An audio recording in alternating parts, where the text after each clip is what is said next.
In the third year of my marriage to Guju, I got pregnant. The imperial physician knelt on the ground. Madam General's constitution is too weak. Her pulse is faint and unstable. This pregnancy was already precarious to begin with. If we force an abortion, I am afraid it will endanger her life and she may never be able to conceive again. I subconsciously touched my flat belly where a little life was growing, mine and Guju's child. I lifted my eyes, gazing hopefully at the man I had loved for a full 10 years. He was still as handsome and elegant as ever, dressed in a black brocade robe that made his face look like jade, his features like a painting. But those eyes were now filled with frost and impatience. He stood there, only a few steps away from me, yet it felt like we were separated by endless mountains and rivers. After a long while, I heard his ice-cold voice. "Only Yuexi is worthy of bearing my child, Shen-Nian-Chu." He finally turned his gaze toward me. "You are not." So it turned out that after 3 years of marriage to him, I, Shen-Nian-Chu, didn't even have the right to bear him a child. All because there was a white moonlight in his heart, named Lin Yuexi. Lin Yuexi, the woman hailed as the most talented in all of the capital, the frail beauty who couldn't walk 2 steps without gasping for breath, and also the treasure Gu Jue kept close to his heart, untouchable and beyond criticism. I looked at him. Suddenly I laughed. But as I laughed and laughed, tears rolled down uncontrollably. "Guju, this is also your child." I opened my mouth, trembling, making my last struggle. He coldly turned his face away. "I told you, you don't deserve it." He flicked his sleeve and left, leaving behind only a command: force the medicine down her throat. Several strong servant women surrounded me, holding a bowl of pitch-black medicinal soup. That heavy, bitter smell almost drowned me. I struggled desperately, protecting my belly, screaming with a hoarse voice. "No, get away from me, this is my child." But my strength was so insignificant before these women. The ice-cold medicine was forcefully poured into my mouth, burning all the way down my throat, searing my organs. A sharp pain shot through my lower abdomen, as if countless knives were twisting inside at once. Blood stained the brocade quilt beneath me, a shocking sight. I could feel that little life slipping away from my body bit by bit. The pain nearly made me pass out. In my hazy consciousness, I seemed to see Gu Jue. He stood at the doorway, backlit, watching all of this with a cold expression, as if watching a farce that had nothing to do with him. And beside him stood a woman. It was Lin Yuexi. She leaned against Gu Jue's embrace and spoke softly. "Juge, will Jie be all right? It is all Yuexi's fault. If it weren't for nursing my health, you wouldn't have." Gu Jue gently patted her back, his voice softer than I had ever heard. "Silly girl, what does this have to do with you? She was the one with delusions, trying to tie me down with a child. My wife, Gu Jue's wife, will only ever be you, Lin Yuexi." Yes, I was the one with delusions. I thought that 10 years of devotion and 3 years of silent sacrifice could earn me even a shred of his pity. But it turns out, from beginning to end, it was all just a one-woman show. My heart died completely in that moment, buried together with that unformed child in this cold general's mansion. The searing pain made my vision go black. I didn't die. In my most desperate moment, it was my personal maid Chengxi who risked her life to save me. She found a female corpse, similar to my build from somewhere, and under the cover of the chaotic night, switched me out, then set fire to my courtyard. The fire at Jingxi Courtyard that night burned fiercely, almost lighting up half the capital. Everyone believed that Shen-Nian-Chu, the legitimate daughter of the prime minister and the unloved wife of the general, had set herself on fire and perished without a trace, due to resentment over her miscarriage. Meanwhile, under Shengxi's cover, I escaped from that cage covered in wounds, and with a broken heart, I lay in the carriage padded with thick cushions, every breath tugging at the wound on my abdomen. The pain made cold sweat pour down, but I didn't make a sound because the physical pain was not even a fraction of the pain in my heart. Shengxi wiped her tears while carefully feeding me water. "Miss, hang in there. We'll reach a safe place soon." I looked at her red and swollen eyes from crying, and spoke hoarsely. "Shengxi, stop crying." From today on, Shen Nianshu no longer exists in this world. Chengxi was stunned for a moment, then nodded firmly. Yes, this servant understands. The carriage traveled for 7 days and 7 nights, finally stopping before a hidden valley.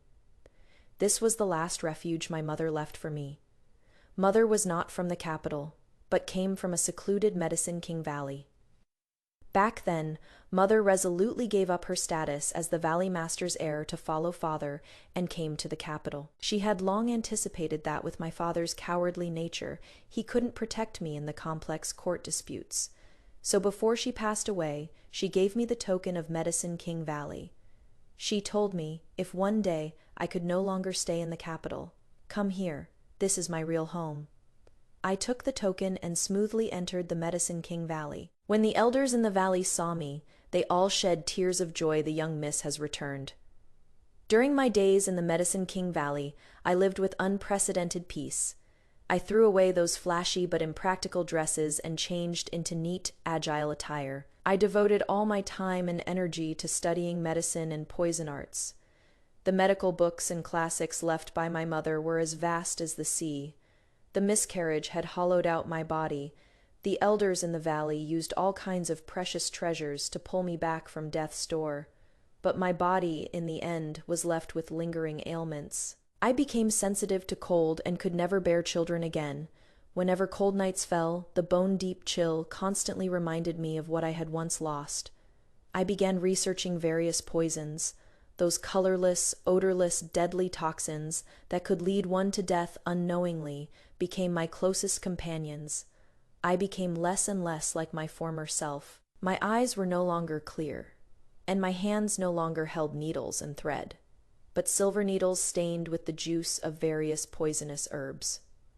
Chengxi would sometimes stare at me in a daze, then quietly say, "Miss, you've changed." I just smiled faintly. If I don't change, should I let myself be slaughtered like before? Shen Nianshu is already dead. The one who survived lives only for 2 things: revenge and living my own life.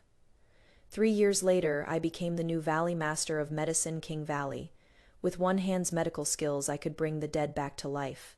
With the other hand's poison arts, I could kill without a trace. In these 3 years, I had silently infiltrated Medicine King Valley's influence into every corner of the capital. The largest restaurant in the capital, the most profitable silk shop, the most well-informed intelligence pavilion, the true owner behind them all was me. I established an intelligence organization called Dark Camp. I gathered extraordinary talents from all over the world. No movement in the capital could escape my eyes. I was like a giant net, enveloping the entire capital within it, just waiting for the perfect moment to close the net and catch the fish. And news about Guju and Yuexi kept flowing to my ears continuously. I heard that after my death, Guju was depressed for a long time. He sealed off Jingxi courtyard. He wouldn't let anyone get close to him, often staying there alone for an entire day. No one knew what he was thinking. He started drinking, and when drunk he would call out my name. How ridiculous. A man who could heartlessly abandon even his own wife for wealth and glory. How could the emperor trust him with military power, speaking of the emperor? He is my blood brother from the same mother. Back when our late father was still alive, treacherous ministers held power and the court was in turmoil. To protect my father and mother, I was secretly sent out of the palace and entrusted to Prime Minister Shen's family to raise. Publicly, I was only declared as the legitimate daughter of the Shen family.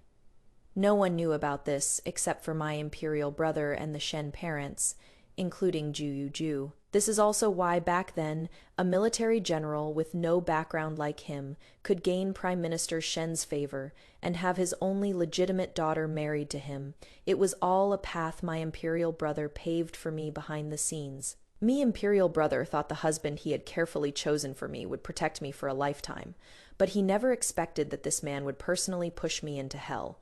When I escaped from the general's manor and returned to my imperial brother's side, seeing my pale face and hollow eyes, he smashed everything in the imperial study that could be smashed on the spot. He held me, the mighty son of heaven himself, crying like a child. "It is your brother's fault. Your brother has wronged you. Your brother has harmed you." I didn't cry. just calmly told him, "Imperial brother, the former Shen Yanchu is already dead. The one living now is your younger sister, the most noble Princess Jiahua of Great Yan." My imperial brother looked at the resolve in my eyes, stayed silent for a long time, and finally nodded. He gave me the greatest support and freedom. He knew that this wounded fledgling could only truly achieve rebirth by tearing apart her enemies with her own hands. Because of my death, Guju was found an excuse by the emperor to be stripped of most of his military power, going from a great general commanding a mighty army to an idle general with an empty title. And his beloved Lin Yuexi, due to her reputation as a husband killer, still hadn't been able to marry into the general's manor. After all, Guju's previous wife had committed suicide by self-immolation shortly after she appeared on the scene. Lin Yuexi's scheme backfired. Not only did she fail to become the general's wife, she became the laughingstock of the entire noble ladies' circle in the capital. This was just the beginning. The real show was yet to come. The day I returned to the capital, the weather was fine. I didn't use my identity as Princess Jiahua, but instead took the alias Sunian, a mysterious female merchant from the southern frontier. I acquired a medical clinic in the most prosperous district of the capital. I named it Huishun Hall. On opening day, I spread the word, "Huishun Hall does not treat the dying, nor those with the hearts of wolves and lungs of dogs." The rules were strange, but because of the exceptional medical skills I demonstrated, Huishun Hall's reputation quickly spread. Countless officials and nobles have begged me for free consultations. This is exactly the effect I wanted. I want the name Sunian to resound throughout the entire capital. I want everyone to know that a female doctor with extraordinary medical skills but a peculiar temper has arrived in the capital. Sure enough, it wasn't long before the steward of the general's manor came knocking. The steward was no longer the same one as before. This steward was respectful in his manner. His words were sincere, saying that the Miss Lin in their manor had been getting worse lately, and they'd sought out famous doctors everywhere, but none could help. Having heard that Dr. Su's medical skills were divine, he came specially to seek treatment. I held my teacup and gently blew at the floating foam, not even lifting my eyelids. The steward froze, clearly not expecting me to refuse so bluntly. "Dr. Su, feel free to name your consultation fee. Our general's manor will absolutely not haggle." I chuckled lightly and set down my teacup. I said no. "Do you know what the first rule of my Huichin Hall is? Did you inquire about it clearly?" The steward's expression shifted, and he said somewhat awkwardly, "I heard it is that you don't treat those who are about to die. That Miss Lin hasn't reached that point yet." I stood up and walked to him, looking straight at him. "Then what about the second rule?" The steward's forehead started to sweat, stammering and unable to speak. I said it for him. "I don't treat those with hearts of wolves and lungs of dogs." The steward's face instantly turned deathly pale. I brushed my sleeves and turned to walk back to the inner hall, leaving only one phrase behind: "See the guest out." I know Guju won't let this go. I know what is going on with Lin Yuexi's body. Back when I was at the general's mansion, Lin Yuexi would often send me pastries she made herself, claiming it was out of sisterly affection. I didn't suspect anything at the time and ate them all.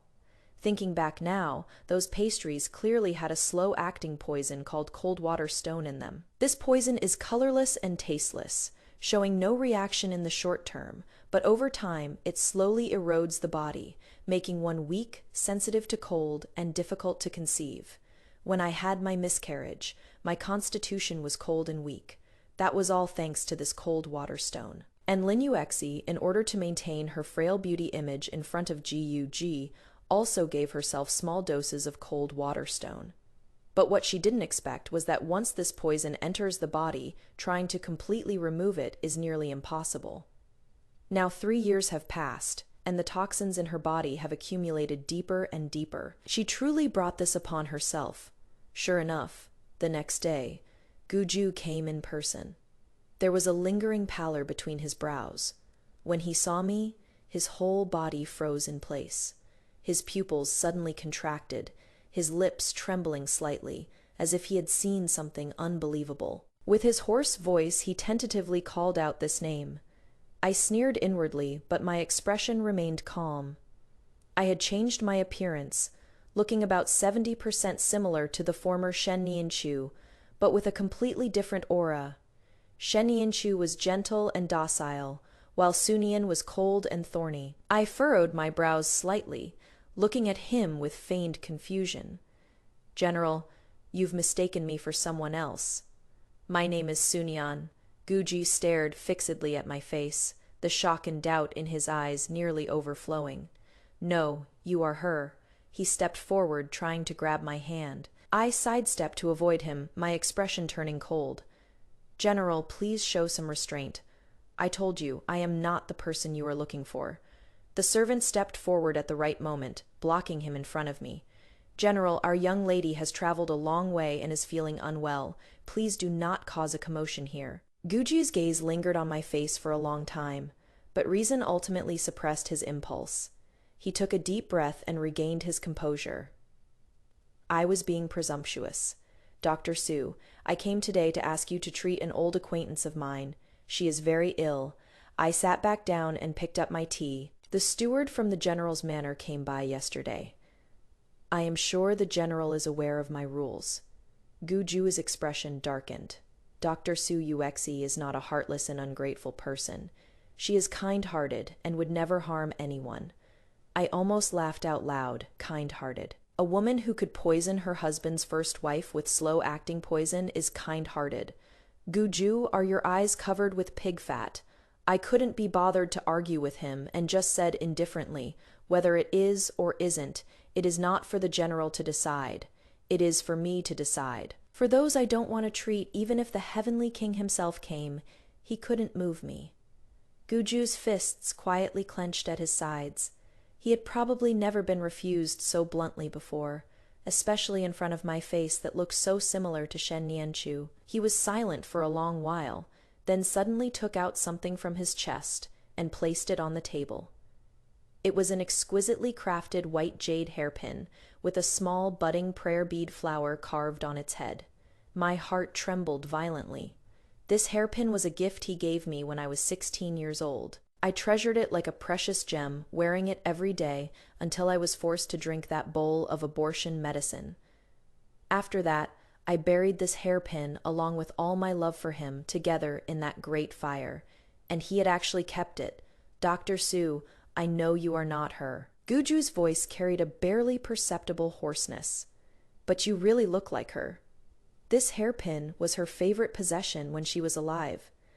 I am willing to use it in exchange for one chance of your consultation. I looked at that hairpin, in my heart. A tempest of emotions raged, yet my face remained calm as still water. Guju, what right do you have to use my things to remember me? I reached out and picked up the hairpin, the icy touch transmitted from my fingertips, as if it still carried the despair from 3 years ago. Under his expectant gaze, I slowly tightened my fingers inch by inch. With a crack, the white jade hairpin snapped in response, breaking into 2 pieces, just like my heart that had long been shattered for him. Guju's face instantly turned deathly pale. He widened his eyes, staring at the broken hairpin in my hand in disbelief, his body beginning to tremble slightly. What are you doing? I loosened my hand, letting the 2 broken pieces fall to the ground with a crisp sound. A broken hairpin, and you think this can summon me for a house call? I raised my eyes to meet his shocked and furious gaze, speaking word by word. General, your old acquaintance means nothing to me. Get lost. This was the first time I said that word to him before. I didn't even dare to speak loudly. Now I could tell him to get lost without batting an eye. This feeling was truly exhilarating. Guju was completely infuriated by my actions. His eyes turned red like an enraged lion. Shen Nianchu, don't think I can't recognize you just because you've changed your appearance. He roared and lunged at me. I was prepared. My figure flickered as I dodged his grip at the same time. The silver needle in my hand silently pierced into his acupoint. Guju's body suddenly stiffened, instantly unable to move. He discovered in horror that apart from his eyeballs, not a single part of his body would obey his command. What did you do to me? He squeezed out a few words from his throat with difficulty. I walked up to him, looking down at him from above. Didn't the general say I am Shen Nianchu? If so, isn't it normal that someone who came back from the dead knows things you don't? I reached out my hand and gently caressed his face, just like I had done countless times before. Only this time, my fingertips were ice cold. Guju, I leaned close to his ear and whispered in a voice only the two of us could hear. The game has just begun. What you and that Yuexi of yours owe me, I will collect it all. After saying that, I straightened up and released his acupoints. Guju regained his freedom and fled in a sorry state, even forgetting to pick up the broken hairpin on the ground. I watched his retreating figure, the smile on my lips growing even colder. Guju didn't give up. Perhaps my appearance made him doubt the matter of my resurrection, or perhaps he was truly driven to desperation by Lin Yuexi's illness. He started using various methods to try to force me to submit. He sent people to cause trouble at Huichun Hall, but I used poison on all of them, making them vomit and have diarrhea, suffering greatly. He used his connections to cut off my medicinal supply. I directly had my imperial brother issue a decree designating Medicine King Valley as the royal exclusive medicinal supplier, with no one allowed to interfere. Guju's little tricks were like child's play in front of me. How laughable. He probably couldn't figure out how a nobody physician from the Jianggu could have such great power behind him. After several confrontations, not only did he fail to make me submit, but he also lost troops and generals, completely losing face. Meanwhile, Lin Yuexi's condition worsened day by day. I heard she was already bedridden, barely clinging to life with expensive medicines every day. The once glorious top talent of the capital had now become a medicine jar coughing up blood daily. Guju finally couldn't sit still. He used a method I hadn't expected, kneeling without getting up. He wore white clothes and knelt at the entrance of Huichun Hall, from dawn to dusk, enduring the wind and sun, the pointing and whispering of passers-by. He remained like a statue, motionless. He wanted to use this method to gain sympathy and force me to compromise. He thought I was still that soft-hearted Shen Nianchu, that as long as he lowered himself, I would definitely feel sorry for him. But he was wrong. I watched him coldly through the window, watched his straight spine slowly bend under the scorching sun, watched his handsome face become disheveled with sweat and dust. There wasn't a single ripple in my heart. I even found it somewhat amusing. Guju, what is the point of everything you are doing now? You are not kneeling to me, but to your pathetic belated regret. Guju knelt at the entrance of Huichun Hall for 3 days and 3 nights. This matter quickly spread throughout the entire capital. Everyone said General Gu was deeply devoted, willing to humble himself and kneel endlessly to seek medical treatment for his beloved. Lin Yuexi also gained a good reputation as a beauty with an ill-fated life because of this, as if he was the most innocent and pitiable victim, while I, the divine physician who refused to help, became the heartless villain who stood by and watched someone die. Public opinion began to turn against me. Chungxi was a bit worried, miss. If this continues, it won't be good for your reputation. I smiled indifferently. Can reputation be eaten as food? I just want everyone to see how he, Gu Jue, wags his tail and begs for mercy in front of me for another woman. On the 4th day, heavy rain poured down from the sky. Raindrops the size of beans splattered down noisily. Guju still knelt there, letting the icy rainwater soak him through. His face had turned as pale as a sheet of paper, and his lips were frozen purple. But he still had no intention of leaving. I held an umbrella and slowly walked up to him. He raised his head, and upon seeing me, a glimmer of light flashed in his eyes. "You are finally willing to see me." His voice was so hoarse, it was almost inaudible. I looked down at him from above, as if looking at a drowned dog. "General Gu, why put yourself through this, making yourself so pathetic for an unrelated woman? Is it worth it?" He looked at me stubbornly. "Yuexi is not an unrelated woman. She is the only person I want to protect in this life. As long as you can save her, I'll do anything." I laughed. "Do anything? Then what if I want your life?" Guju's body stiffened for a moment. He looked at me, seemingly trying to find some hint of jest in my eyes. but he was disappointed. There was only cold indifference in my eyes. He was silent for a long time. Then he smiled bitterly. "Fine. As long as you are willing to save Yuexi, you can take my life any time." I looked at him and suddenly felt it was all so meaningless. Guju, even now you still don't understand. What I wanted was never your life. What I want is for you to live and watch everything you cherish, be destroyed by me bit by bit, to live and taste all the suffering I endured back then. This is the best punishment for you. Your life is too filthy. It disgusts me. I closed my umbrella and turned to leave. If you want me to save him, have your beloved Lin Yuexi come and beg me in person. 3 steps and 1 kowtow, kneeling all the way from the general's manor to Huiqun Hall. Any less sincerity, and I'll make him suffer one more day. My voice wasn't loud, but it clearly reached Guju's ears, and also the ears of the onlookers around us. Everyone gasped. 3 steps and 1 kowtow from the general's manor to Huiqun Hall is a full 10+ lie. With Lin Yuexi's condition, forget 3 steps and 1 kowtow. Just walking here would cost him his life. This Dr. Su is utterly vicious. Jue suddenly raised his head, his eyes full of bloodshot veins. You've gone too far, compared to the abortion drug you force-fed me. What does this little request of mine even count for? This time, I didn't lower my voice for that sentence. It exploded like a thunderbolt among the crowd. Abortion drug. Everyone's gaze swept uniformly toward Guju. Only then did they remember that this deeply devoted General Guju once had a first wife. That lady, it seems, died by self-immolation after a miscarriage. So there was such an inside story behind it all. The crowd's gazes shifted from sympathy to disdain and scrutiny. Guju's face lost all its color in an instant. He never could have imagined that I would reveal this matter in front of everyone. Looking at him on the verge of collapse, I felt immensely satisfied. Lin Yuexi came in the end. She had no choice. Instead of kowtowing every 3 steps, she stopped at the entrance of Huiqun Hall in a carriage, supported by 2 maids. Her face was pale as paper, as if a gust of wind could knock her over. She looked at me, tears welling in her eyes, pitifully pleading, "Dr. Su, please. I beg you to save me. I know I've committed grave sins, but I truly know I was wrong." I sat in the hall, leisurely sipping my tea.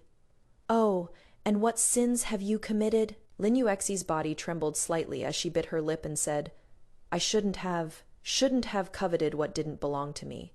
I shouldn't have put Brother Ju in a difficult position. What a delicate white lotus flower. Even now she is still putting on an act." I set down my teacup and sneered. "Miss Lin, aren't you mistaken about something? Your greatest sin isn't coveting. What doesn't belong to you, it is that you shouldn't have poisoned me." Lin Yuexi's pupils contracted sharply. The color drained completely from her face. "I didn't." She denied it in a panic. "No." I took out a piece of paper from my sleeve and threw it in front of her. "This is the composition I detected from the medicine you take.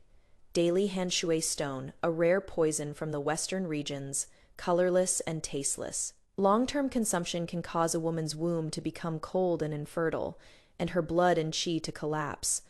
3 years ago, the pastries you gave to Shen Chu had this added in. Right? You gave yourself small doses to maintain your frail appearance and gain Guju's pity. Meanwhile, you gave Shen Chu heavy doses, depleting her body so she couldn't bear children. And finally, she died along with her unborn child in the miscarriage you orchestrated. Lin Yuexi, you really played your cards well."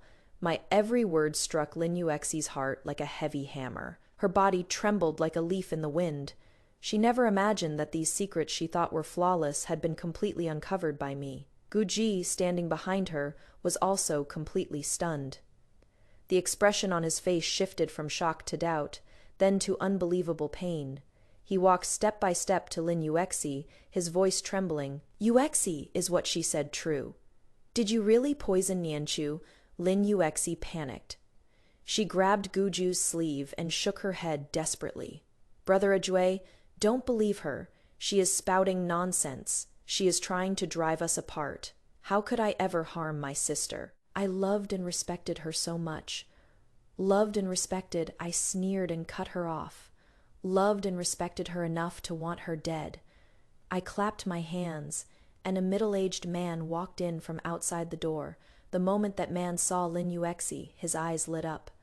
"Sister Yuexi, I've finally found you."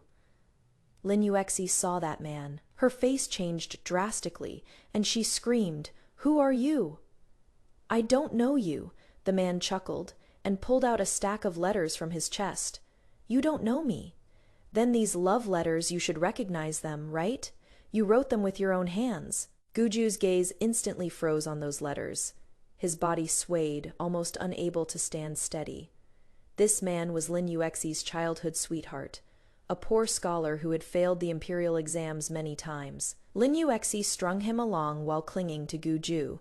She even promised this scholar that once she became the general's wife, she would bring him into the residence as her secret lover.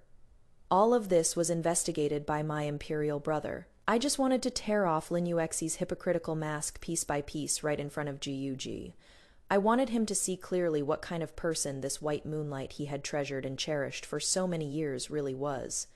"It is not like that, Brother Ajue. Let me explain." Lin Yuexi completely broke down. All her pretenses, all her schemes, were exposed under the sunlight at this moment. Guju didn't look at him. He just stared at me intently. His eyes filled with endless despair and regret. He finally understood how terribly wrong he had been. For the sake of a scheming, promiscuous woman, he had killed his own child with his own hands and driven his wife, who loved him most, to her death. What he thought was pure and flawless was nothing but an elaborate scheme. What he thought was misplaced devotion turned out to be the most sincere feelings. "Nian Chu," he spoke hoarsely, reaching out his hand toward me, a trace of humble pleading in his eyes. "I was wrong. Will you come back? Let's start over." I looked at him, suddenly feeling he was truly pitiful and pathetic. "Guju," I spoke clearly, word by word. "Listen carefully. Shen Nianchu. She already died the moment you had people force that abortion medicine down her throat. I killed her with my own hands because she was too foolish, too naive, giving her everything for a man who didn't love her. And I pointed at myself and Princess Jiahua, the most noble princess of Great Yan. My life will no longer have you in it." After saying that, I didn't look at him anymore. I walked forward and squatted in front of Lin Yuexi, who had already collapsed on the ground. I pinched her chin, forcing her to raise her head. "Want to live." Lin Yuexi looked at me in terror, nodding frantically. I smiled, took out a small porcelain bottle from my sleeve, and poured out a black pill. "Eat it. This medicine can cure the poison of the Fei Han water stone in your body." In Lin Yuexi's eyes, an intense will to survive burst forth instantly. Without thinking, he reached out to grab it, but I pulled my hand back. "However, it has a side effect. It will completely ruin your face, turning you into an ugly freak. Lin Yuexi, you choose. Do you want to die in agony with that pretty face of yours, or choose to become an ugly freak and cling to life?" I placed the pill in his hand. "Choose carefully." Lin Yuexi looked at the pill in her hand, then at the face she was so proud of, torn between life and death. In the end, the instinct to survive won over everything. Trembling, she shoved the pill into her mouth. Guju witnessed all of this from the side. He watched the woman he once cherished give up her beauty just to stay alive. Looking at her ugly way of eating and greedy eyes, the last bit of fantasy in his heart was completely shattered. He slowly closed his eyes. 2 streams of clear tears slid down from the corners of his eyes. He had lost utterly and completely. Lin Yuexi didn't die, but living was worse than death for her. That pill did cure the poison in her body, but her face was ruined. The poor scholar, after getting the large sum of money I gave him, also vanished without a trace. Lin Yuexi was kicked out of the general's mansion by Guju. She had nothing left and could only wander the streets, surviving by begging. And after experiencing all of this, Gu Jue seemed to have aged 10 years overnight. The imperial brother issued a decree, citing failure to discipline his household and moral deficiency as reasons, stripping him of all military power and titles, demoting him to a commoner. The once arrogant General Gu became the biggest joke in the capital. He sold the general's manor and moved to a dilapidated courtyard outside the city. I heard he drinks all day, acting crazy, sometimes crying, sometimes laughing, constantly calling out Nianchu. One could see him rebuilding the Jingzi courtyard brick by brick, filling it with Nianzu flowers. He lived in a cage of regret that he had woven for himself. I never went to see him again because he was no longer worth another glance from me. On a sunny afternoon, the imperial brother accompanied me for a walk in the imperial garden. He looked at me and asked cautiously, "Jawa, do you still hate him?" I shook my head. I don't hate him anymore, because he no longer deserves it. Hate is also an intense emotion, and for Guju, even hatred feels like a waste. I still have a long future ahead. I will live well, carrying the share of my unborn child, and live as the most dazzling light.